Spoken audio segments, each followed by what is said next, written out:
Oi pessoal, tudo bem? A gente voltou para mais uma aula de eletrodinâmica e nessa aula agora a gente vai conversar sobre ponte de Wheatstone, tá certo? Vamos lá então, vamos começar. Pessoal, a gente vai começar a nossa aula de hoje falando sobre um galvanômetro que a gente representa ali pela letra G. O galvanômetro é um dispositivo que a gente vai usar também para medir corrente elétrica. O princípio de funcionamento dele está relacionado ao magnetismo que a gente estuda num outro momento. Agora olha só, eu vou usar o galvanômetro para medir corrente elétrica, tudo bem, vou, mas para isso não tem um amperímetro? Tenho sim, só que o galvanômetro ele mede correntes elétricas de valor bem pequeno, correntes elétricas de baixa intensidade.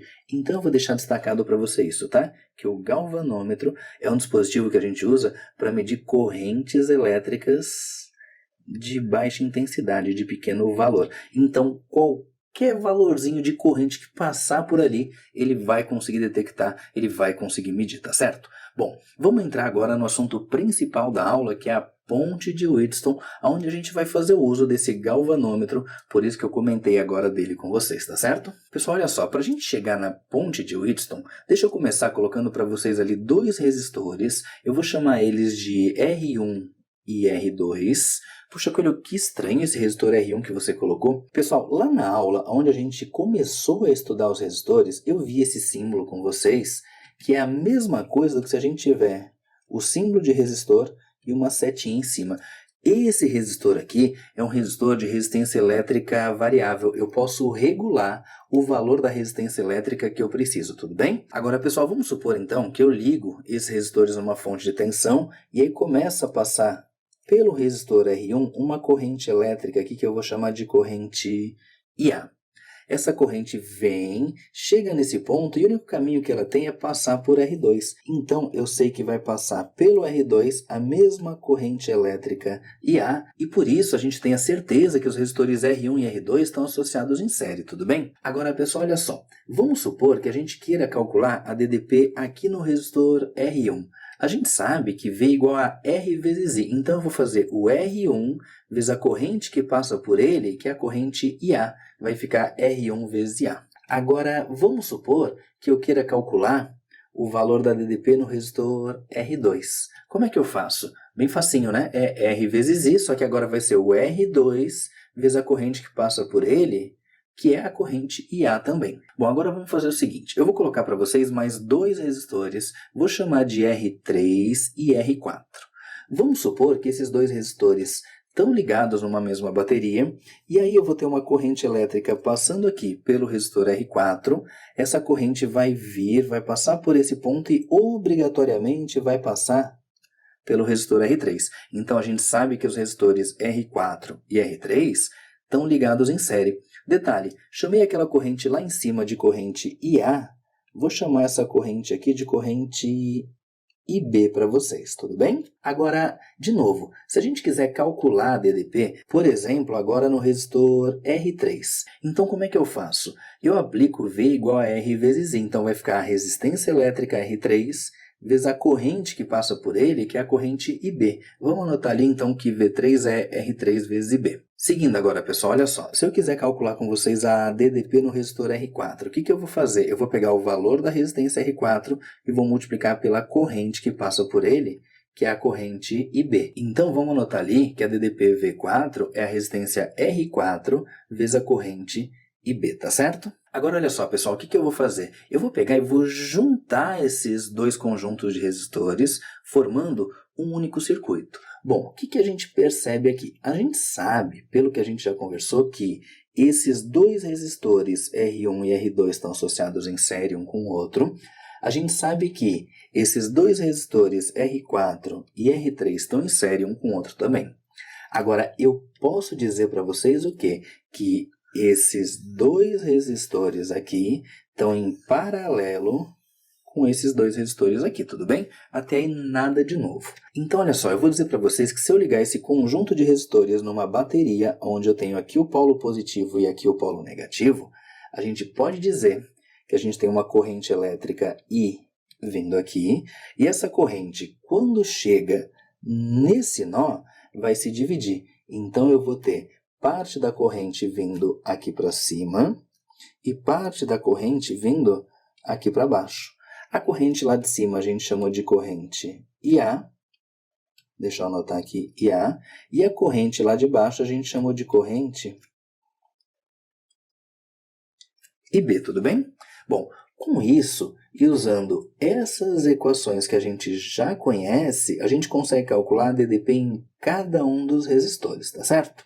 Pessoal, agora olha só, a gente sabe as equações que a gente usa para calcular a diferença de potencial, sabe corrente, resistência. Vamos supor que a gente tenha todos os valores ali. Eu quero agora colocar com vocês alguns números para ficar um pouco mais simples da gente entender. Vamos supor que eu tenho um ponto aqui que eu vou chamar de ponto A, e um ponto aqui que eu vou chamar de ponto B. E aí eu sei que a DDP no resistor 1, que é a diferença de potencial de A para B, vamos anotar aqui, ó, a DDP no resistor 1 é a diferença de potencial entre os pontos A e B, tá certo? Vamos supor que a gente calculou essa DDP V1 e ela deu para a gente 10 volts, tudo bem? Bom, isso aqui para a gente, então, é a diferença de potencial entre os pontos A e B. Agora eu vou chutar uma coisa. Vamos supor que o potencial elétrico no ponto A era 60 volts. Vamos lembrar lá das aulas de eletrostática? Olha só, se eu sei que a diferença de potencial entre os pontos A e B é 10 volts, se no ponto A eu tinha 60 volts, quer dizer que, olha só, eu vou ter uma perda de tensão quando passa pelo resistor. Então, se eu tinha 60 volts, aqui eu vou ter só 50 volts, tudo bem? Curio, de onde que você tirou 60 e 50? Gente, eu chutei valores. O que eu fiz a consideração com você é o seguinte. Vamos supor que a DDP, que é a diferença de potencial entre os pontos A e B, que é o que eu tenho no resistor 1, vale 10 volts. Aí, se o potencial no ponto A for 60, como eu tive uma diferença de potencial de 10 volts, quer dizer que de 60 baixou para 50. Agora, eu chamei esse ponto aqui de ponto A, esse aqui em cima de ponto B. Vou chamar esse ponto aqui embaixo de ponto C. Concentra bem aqui porque eu vou te falar. Vamos supor que a gente calculou a DDP nesse resistor aqui e achou que essa DDP aqui também vale 10 volts. Vamos pensar junto, olha só. Se aqui era 60 volts e eu tive uma DDP de 10 volts, quer dizer que o potencial elétrico aqui embaixo também é 50 volts. Opa, Coelho, de onde é que veio isso? Vamos lá? Eu chutei que a DDP aqui é 10 volts. Aqui em cima eu tenho 60 volts. Então, se eu tenho uma diferença de 10, é porque aqui embaixo é 50. Coelho, mas por que se você falou que a diferença é 10, não vai aumentar para 70? É porque num resistor eu sempre tenho uma queda de tensão, uma queda de potencial, nunca um aumento, tá certo? Ah, Coelho, peraí, então você está falando para mim que se por acaso ao invés de 10 volts, se fosse 20 volts, quer dizer que de 60 para cá, como eu tenho uma queda de 20 volts, ao invés de ter 50 volts de potencial elétrico, eu teria só 40, porque daí eu faria 60 menos 20 daria 40, é isso? Exatamente, tá bom? Agora, deixa eu só retirar essas informações que a gente acabou de colocar, vamos voltar para a situação que eu estava pondo para vocês, tá? A ideia é, se a DDP no resistor 1 for igual a DDP no resistor 4, você concorda que, obrigatoriamente, o potencial elétrico no ponto B vai ser igual ao potencial elétrico no ponto C? E aí, se os potenciais são iguais, olha lá, então eu posso dizer que a diferença de potencial entre os pontos B e C, esse ponto aqui em cima e esse ponto aqui embaixo, vai valer zero. Concorda comigo? Então, de novo, ó, em que caso a diferença de potencial aqui é zero entre os pontos B e C? Quando a DDP nesse resistor e nesse forem iguais, tá certo? Nossa, Coelho, eu achei isso que você falou difícil. É difícil mesmo, essa é uma aula de aprofundamento, a gente precisa ir um pouquinho além, porque se eles cobrarem mais de você, você tem que ter condições de resolver, tá certo? Agora, olha só, eu coloquei o circuito ali um pouquinho menor para vocês, vou colocar ali um galvanômetro que é capaz de medir para a gente uma corrente elétrica caso exista entre os pontos que a gente tinha chamado de B e C, tudo bem? Detalhe, vou anotar para vocês aquela relação V igual a R vezes I, e lembrando que a gente tinha chamado essa corrente aqui em cima de IA, e essa corrente aqui que a gente tinha chamado de IB, a gente calculou as DDPs em cada um dos resistores. Agora eu quero ver com vocês o seguinte, eu quero dar uma olhada no galvanômetro. Então vamos anotar aqui, ó, que no galvanômetro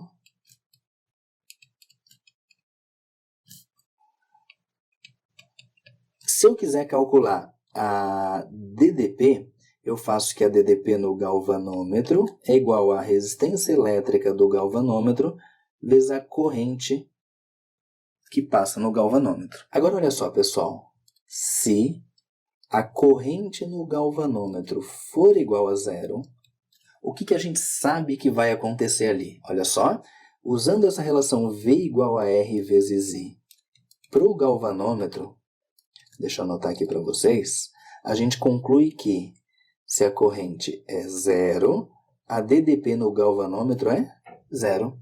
Opa, vamos anotar isso aí. Então, se a corrente no galvanômetro for zero, a gente sabe que a DDP no galvanômetro é igual a zero. Agora, olha lá na figura e vê comigo aonde que o galvanômetro está ligado. Ele está ligado no ponto B e no ponto C. Opa, pera lá. Conclusão, então. Pelo que a gente tinha visto agora há pouquinho, se a DDP entre os pontos B e C for zero, isso significa para a gente o quê? Significa que a DDP no resistor 1 é obrigatoriamente igual a DDP no resistor 4. E também significa para a gente que a DDP no resistor 2 é igual a DDP no resistor 3. Agora, eu vou usar com vocês essas anotações que a gente tem aqui para chegar a uma dedução importante aqui para a ponte de Wheatstone.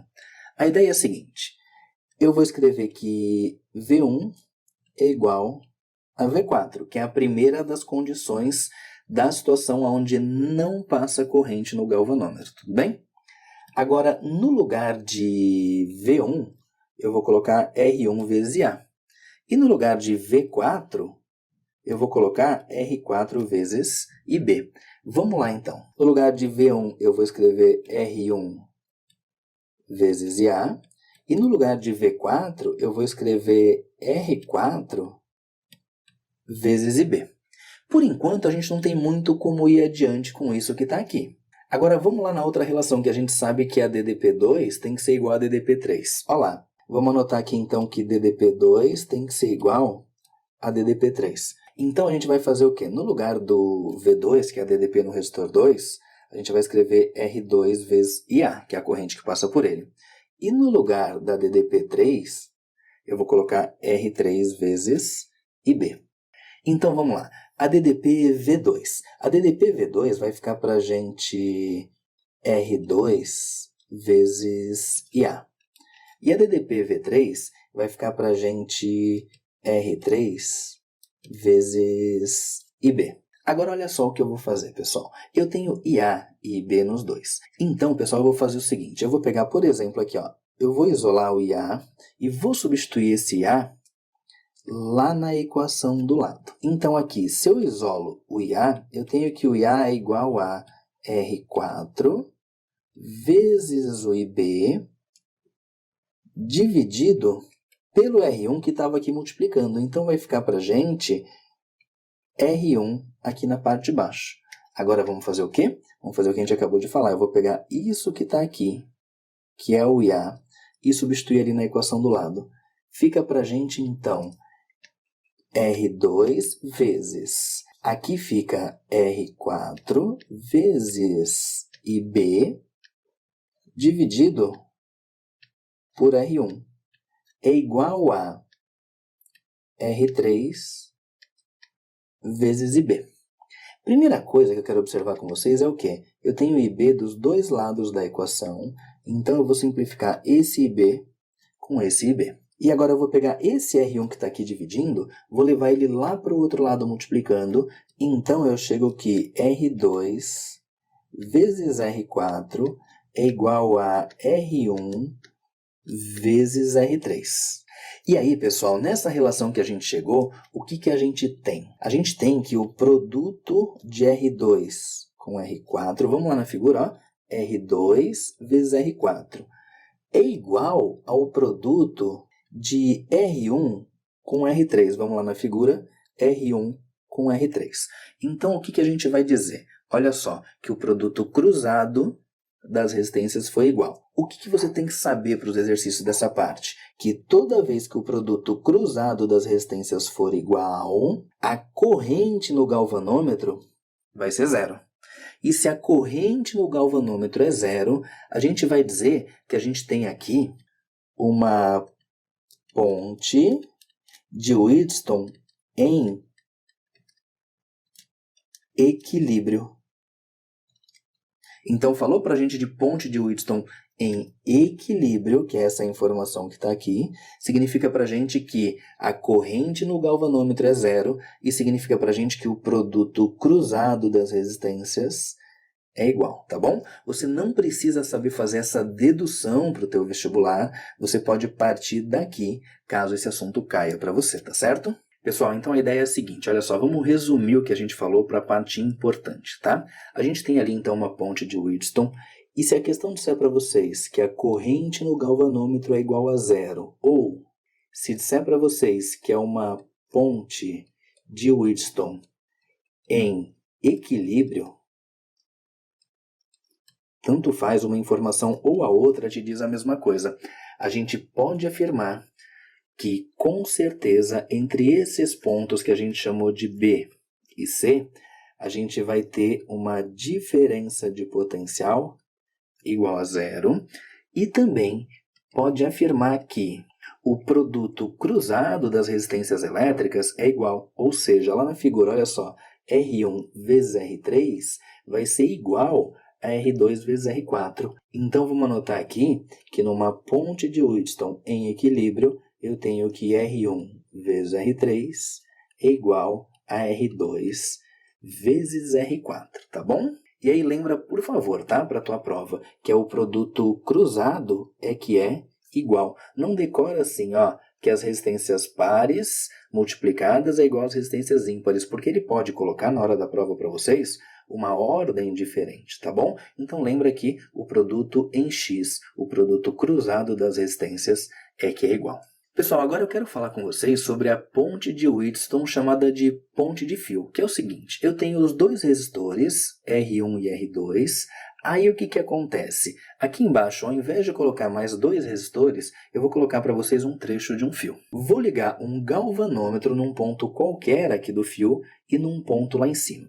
Aí vamos supor que a gente tem uma corrente elétrica aí passando pelo galvanômetro, ou seja, não é a situação de equilíbrio. Então o que eu vou fazer? Eu vou começar a movimentar essa parte aqui onde o galvanômetro está encostando no fio. Vou colocar ele, por exemplo, nessa posição aqui e vou ficar mexendo até que a corrente elétrica no galvanômetro seja igual a zero, tudo bem? O que eu percebo? Eu percebo que esse fio todo que eu tenho ali ficou dividido eletricamente em dois trechos, em dois pedaços, que eu vou chamar de L3 e L4. Se a gente lembrar do que a gente aprendeu lá na aula de segunda lei de Ohm, a gente aprendeu que R, a resistência elétrica de um fio, é dada por ρ vezes L sobre A. Ou seja, um trecho de fio de comprimento L possui uma certa resistência elétrica R. Então, onde eu chamei de L3, eu posso dizer para vocês que tem uma resistência elétrica R3, e onde eu chamei de L4, eu posso dizer para vocês que tem uma resistência elétrica R4, tudo bem? Então eu vou fazer o seguinte, pessoal, olha só, eu vou diminuir um pouquinho essa figura e vou anotar com vocês o quê? A gente sabe que se eu tiver uma ponte em equilíbrio, ou seja, se a corrente através do galvanômetro for zero, o produto cruzado das resistências R1 vezes R3 é igual ao produto cruzado das resistências R2 vezes R4, tudo bem? Bom, o que acontece? R1 e R2 são resistores. Agora, R3 e R4 são as resistências elétricas desses trechos de fio.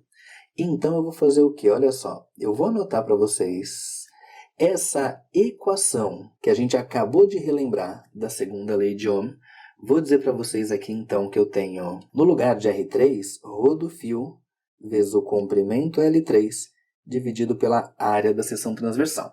O fio não está ficando nem mais grosso nem mais fino, então eu vou deixar simplesmente A, não preciso escrever área 3. Outra, como todo esse fio é feito do mesmo material, eu posso deixar simplesmente ρ, não preciso escrever ρ3. Seguindo, a resistência elétrica do trecho 4, que é esse trecho aqui da esquerda, fica ρ vezes L do trecho 4 dividido pela área. Bom, como o fio inteiro é feito do mesmo material, eu posso simplificar a resistividade. Como o fio não está ficando nem mais grosso nem mais fino, eu posso simplificar a área. E conclusão, no caso de uma ponte de fio ou ponte de Wheatstone de fio, eu posso fazer o produto cruzado da resistência pelo comprimento do lado oposto é igual ao produto cruzado da outra resistência pelo comprimento do lado oposto, tudo bem? Então, no caso da ponte de fio, a gente faz a mesma coisa que acabou de fazer lá para a ponte de Wheatstone tradicional, só que eu não preciso ir lá e calcular a resistência a partir da equação da segunda lei de Ohm. Eu faço que a resistência vezes o comprimento cruzado é igual à resistência vezes o comprimento cruzado, tudo bem? E isso quando mesmo? Isso quando a gente tem uma ponte em equilíbrio, ou seja, quando a corrente através do galvanômetro for igual a zero, tá certo? Bom, vamos usar isso que a gente acabou de estudar então para resolver um exercício. O exercício fala o seguinte: a ponte de fio mostrada acima é constituída por uma bateria, um galvanômetro, dois resistores, um de resistência elétrica R1 10 ohms e outro de resistência elétrica R2 40 ohms. Um fio condutor homogêneo de resistividade ρ, área de seção transversal A e comprimento L igual a 100 centímetros e um cursor que desliza sobre o fio condutor. Seguindo, pessoal, quando o cursor é colocado de modo a dividir o fio condutor em dois trechos de comprimentos L1 e L2, a corrente elétrica no galvanômetro é nula. Os comprimentos L1 e L2 valem respectivamente. Pessoal, olha só, ele falou uma coisa bem importante para a gente, que o cursor vai ser deslocado de forma que a corrente elétrica no galvanômetro é nula, tudo bem? E aí ele quer que a gente ache com base nisso o comprimento dos fios L1 e L2. Vamos voltar lá na figura. A gente sabe que a corrente no galvanômetro é igual a zero. Agora foram passadas algumas informações. Relativo ao comprimento, que é o que ele quer descobrir, ele falou que o comprimento total é 100 centímetros. Então, pessoal, olhando lá na figura, a gente sabe que o comprimento total é 100 centímetros. Mas a gente viu que o comprimento L1 é esse e o comprimento L2 é esse outro aqui. Que conclusão que a gente tira, então? Que se eu somar o comprimento 1 com o comprimento 2, a gente tem os 100 centímetros que ele passou. Agora, eu quero saber os dois em separado, eu quero saber quanto vale cada um dos comprimentos. Então, para isso, a gente vai usar as informações que ele deu no enunciado. Como é uma situação em que a corrente no galvanômetro vale zero, eu posso afirmar que o produto cruzado da resistência pelo comprimento do lado oposto é igual ao produto cruzado da outra resistência pelo comprimento do lado oposto. Então, vamos lá? Usando as letrinhas que ele passou para a gente, eu posso dizer que R1 vezes o comprimento do lado oposto, ele chamou de L2, é igual a R2 vezes o comprimento do lado oposto, que ele chamou de L1. A resistência elétrica R1, a gente sabe que ela vale 10 ohms. O comprimento L2 eu não sei. A resistência elétrica R2 vale 40 ohms. E o comprimento L1 eu não sei. Agora, lá das aulas do ferreto, a gente sabe que a gente pode simplificar um zero de cada lado. E aí a gente chega que o comprimento L2 é igual a 4 vezes o comprimento L1. Aí o que eu vou fazer? Eu vou pegar esse L2 é igual a 4L1 e vou substituir aqui em cima. Então vai ficar como para a gente? Olha só, vai ficar aqui L1 mais. No lugar do L2 eu vou colocar 4L1. Tudo isso é igual a 100 centímetros. Aí, L1 mais 4L1, eu tenho 5L1 é igual a 100. Com isso, a gente chega que L1 é igual a 100. Esse 5 que está multiplicando vai lá para o outro lado dividindo, então fica 100 dividido por 5. E aí a gente chega que L1 é igual a 20 centímetros, tudo bem? Vamos seguir então, pessoal. A gente sabe que L1 é igual a 20 centímetros e sabe também que L1 mais L2 vai dar 100 centímetros. Então agora fica bem fácil, né? A gente vai pegar no lugar de L1 e vai colocar 20 centímetros. Então vai ficar para a gente que 20 mais L2 é igual a 100. Aí o L2 fica igual a 100. Esse 20 que está positivo desse lado vai lá para o outro lado negativo, então fica menos 20. E aí a gente chega que L2 é igual a 80 centímetros. A pergunta foi, os comprimentos de L1 e L2 valem respectivamente, ou seja, nessa ordem, 20 centímetros e 80 centímetros. Por isso que o gabarito é a letra E. Agora, antes da gente fechar, dá uma olhadinha na letra D. Ele te dá os mesmos valores, só que na ordem trocada. Porém, você tem que ficar bem esperto, porque no enunciado ele pediu respectivamente, ou seja, ele quer nessa ordem. Que ordem? Primeiro L1, depois L2, tá certo? Por isso que ficou pra gente primeiro 20, depois o 80. Pessoal, essa aula realmente foi mais difícil um pouco. Ela exigiu vários conceitos da gente e bastante concentração em algumas partezinhas, tá bom? Esse assunto é um assunto que não costuma aparecer muito, mas pode aparecer justo na tua prova e a gente tem que estar pronto para desempenhar, para garantir a nossa vaga, tá certo? Tchau e até a próxima aula.